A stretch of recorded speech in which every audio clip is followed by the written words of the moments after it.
What's up, everybody? This is Brody with Will's Music House, and today we're going to run down the land with Bargé. Remember to subscribe to the YouTube channel and join the Discord community. We post all the content early. And again, this is Brody, and we're going to run down the land. Describe the sound of who Bargé is and kind of your influences when it comes to making music. That's a great question. Say, the sound varies. It depends on the mood and who I'm creating with at the time. It's more lyrical expression. Okay. And, artistic expression. And over anything else, I wouldn't categorize it or put it into a genre. 1 minute, I'm harmonizing. Next minute, I could... It's all bars. Bar up, whatever have you. But it's really how I'm feeling at the moment. Like the project that I'm working on now, it's more spoken word. And it's something really different for me as far as what I'm going to release. But poetry is actually how I started writing. And okay. I like to say I'm a writer overall. So, yeah. And influence-wise, like what kind of got you starting making music? Who do you kind of, I don't want to say mimic your sound off of, but who kind of helped influence to create, your sound or anything like that?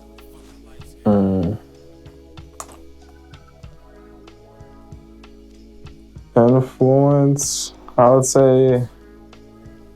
Because when I listen to you, I get a very old school, I want to say almost like a 2010 early mixtape era sound. When I was going through your category, like your whole entire discography on Spotify and everything, I got a very feel-good sound of like almost early mixtape era 2010 style. No, that era definitely had a lot of influence on just the way that I create music. Okay. And the freedom at the time, I feel like that was something that I levitated toward. But I wouldn't say any specific artist at this point in time. Right. I'd say life inspires me more than anything else, my kids. For sure. And being a dad, and it's all about the experiences you make on the trip. And appreciating the moments. Absolutely. Trying to figure this thing out is, it's a lot to talk about if you sit back and appreciate it.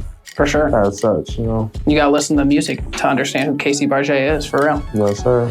Now, your track Gratitude, I was listening to it on Spotify, and that's, again, another track that I kind of got that old school sound from. But that one gained a lot of plays and a lot of traction, it seemed like. So kind of walk me back through that time period where you're in making that project Gratitude and your whole entire project Transcend. A beautiful time, man. Yeah. That was a great song. I appreciate it. Shouts out to Tino, man. Tino is, it's a brother of mine. We haven't spoken in a while, but that'll always be my brother. He did 90% of my production at the start of me making music. And that was us like getting back together and finally creating that, a project that we would call an album. Okay, yeah. There was definitely a lot of parts and pieces on it that kind of made it feel like an album. There was a lot of creativity. I felt like that probably went into making that whole entire project. A lot of time and, like I said, a lot of life. Just everything that happened in that project and through the creation of that project couldn't have happened if I didn't take the time to live life the few years leading up to it. The first song that was recorded from that project is Manifest. That was recorded maybe, what was that, 2018? I was going to say, I think the project dropped 2019, so yeah. Well, no, so I think Manifest was recorded in 2016. Oh, wow. And released in 2017. Oh my gosh, so you were sitting on that for a while. And then the next track was actually a track that Will produced. Okay. You and I. Oh, wow. So that was And Gifted.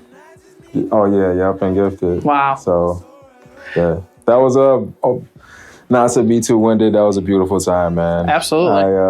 It was a great project. I listened to it the full way today when I was on my way here, and I was like, man, this is, for being 2019, it was just such a good sound, and it's still, I feel like it still holds up today. I appreciate that. And that's one of the reasons why I was working on the deluxe still may release. I don't know. But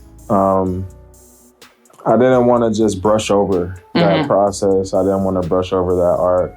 It was a lot of time put into it. For sure. And, you know, I feel like that's one thing that's done a lot, especially speaking, being a part of hip hop and being influenced heavily from hip hop. That's something that's done over time. Like, we like to just forget about things after it's done. People want the newest thing. You know, and it's happened. Things have gotten a lot more rapid over time. But especially things that, you know, you have intent behind, and it's great art. You know, you have to. And if you appreciate so much, you want to keep that going. You know what I'm saying? Great art appreciates over time. Absolutely. So like you said, no matter when it was recorded, you know, it still sounds just as good today. The meaning is still there, the intent, the feeling is still there. So all that to say, don't be so quick to move on to the next thing. Absolutely. And I'm telling myself this as I'm speaking, you know.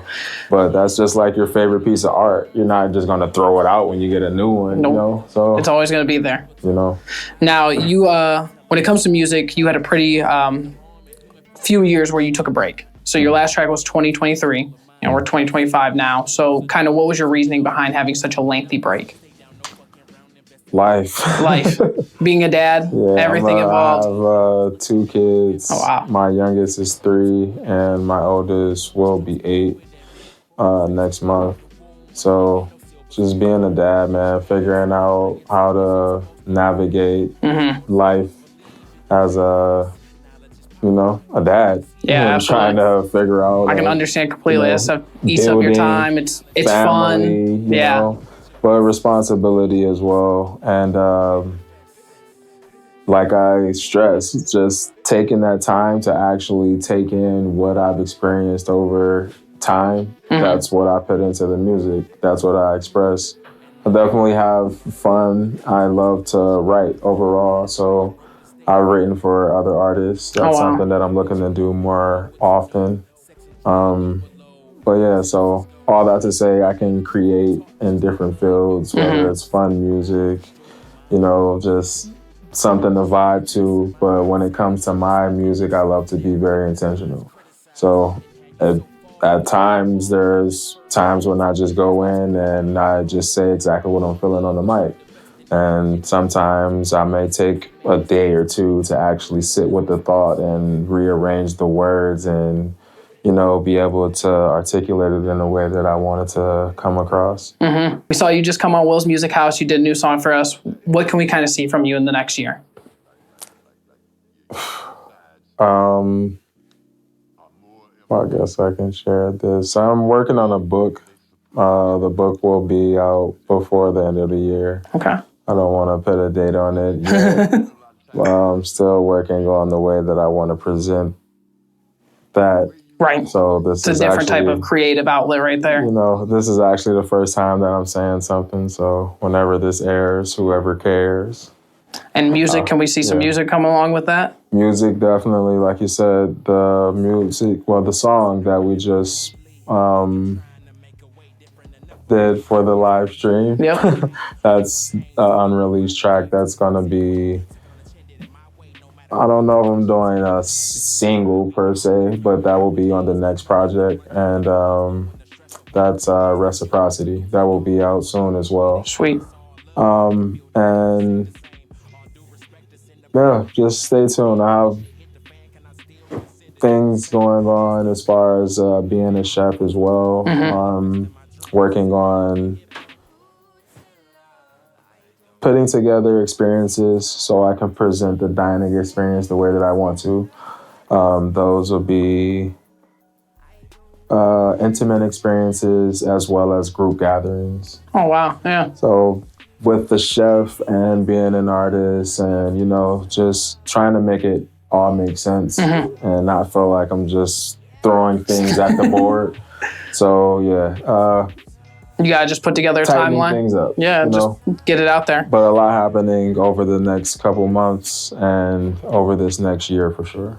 Now, before we get out of here, one last question. I know you said you're a chef and everything like that. If you had to put yourself as a dish that you make, what would your dish be? I kind of know. Like if you had to put yourself as like, I understand what you're trying to ask. If I had to describe myself as like a dish that I make, what would that dish be? Like that would kind of like sum me up as a person. Right. You know what I'm saying? Yeah, that's what I was assuming. I have a dish that's been the top seller of my past few pop-ups. Mm-hmm. And I'm rebranding, so I'm coming up with a new name for it. Okay. But it's a bowl that consists of a little bit of everything as far as a comfort and soulful taste in food and the approach, the flavors, and also it's plant-based. I'm plant-based. I'm a plant-based chef. So what can we expect in that dish? That bowl is collard greens, yams, vegan mac. That's a sauce that will be something that I'm selling as well under the brand. And fried oyster mushrooms. Wow. Sometimes I add things if customers add on additions, as far as like a corn muffin or cornbread, so on and so forth. But those bowls are something that are top sellers. And yeah, that's something that I feel like gives you a little bit of everything as far as the flavors and yeah. I'll say that. Well, I appreciate you coming out. Again, this is Casey Bargé. We just ran down the land. So thank you. Appreciate you, man. There you go.